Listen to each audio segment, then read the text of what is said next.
and welcome to this brief introduction to our new volunteer expenses policy. My name is Whalley and I chair the management board for the IFOA. The new volunteer expenses policy has been approved by the management board and it comes into effect from the 1st of October 2016.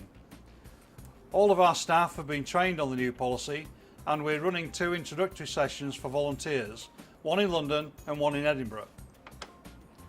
In this session, I'd like to explain why the new policy is being introduced, highlight some of the key principles behind the guidelines, introduce the table of rates, and provide a special message on meetings that's particularly relevant for those chairing meetings.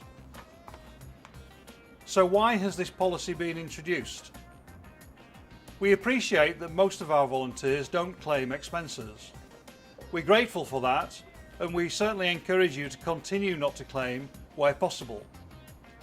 However, with a growing number of volunteers, over 3,700 at the last count, and from an increasing diversity of backgrounds, we felt we should establish some universal principles that are clear to all and enable us to control our costs. The policy itself is principles based, the main one being to stop and ask yourself 2 basic questions. Do I need to incur this expense? And does the expense represent value for money for members? There is another important principle, which is that IFOA staff must approve all expenses before they are incurred.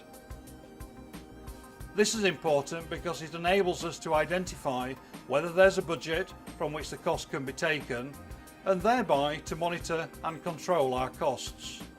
So please do not commit to any expenses until they're approved. We are committed to our diversity agenda and we recognise that this can be challenging, requiring new processes and tools.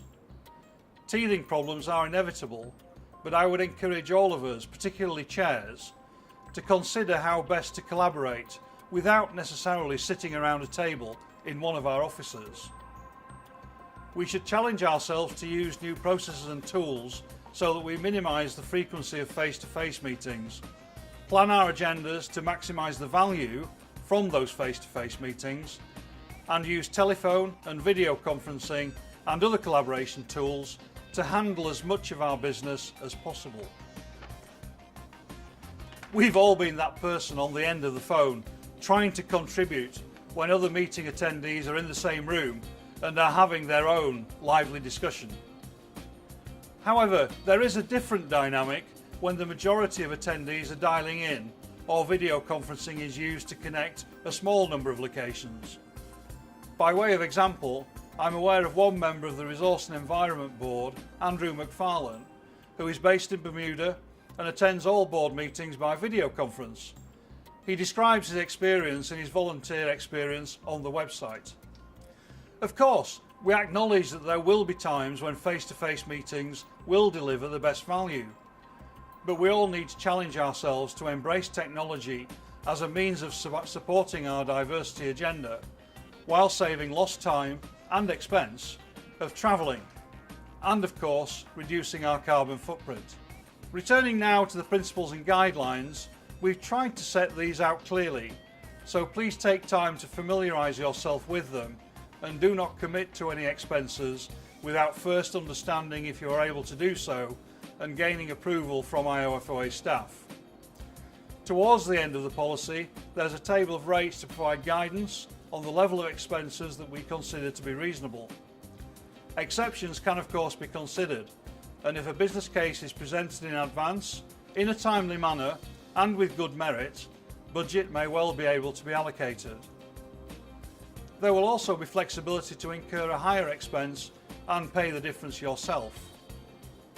But I must stress that all expenses must be approved in advance, even if they fall within the table of rates. IFOA staff has been briefed on the new policy and how it operates, and they will be there to help you both with the advance approval and the subsequent claiming of expenses. Finally, the success of this policy will largely be in your hands, particularly those of you who are chairs. IFOA staff are there to help, but we'd ask you all to embrace the new policy personally and do all you can to support change in the ways that our groups collaborate. If we're successful, it will contribute to our diversity agenda, save us time and costs, and reduce our carbon footprint, while continuing to support responsible travel when necessary.